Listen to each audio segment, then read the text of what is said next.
Welcome to Blizzard Fire. We hope this video helps fire up your solution.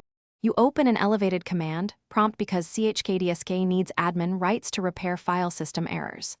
Once you have it, type chkdsk/f to fix logical issues. Use the drive letter you intend to scan. This runs immediately for non-system drives. Make sure to save work first because system drive scans require a restart. The reason is Windows must lock the volume to correct metadata, so schedule if prompted. Now press Enter, and note the scheduled run if the system drive is in use. Once the basic fix completes or if you suspect disk surface damage, run chkdsk/f/r to locate bad sectors and attempt data recovery. That takes longer but is thorough.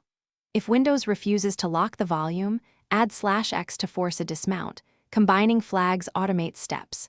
Make sure to run from WinRe-recovery if repairs can occur in normal mode.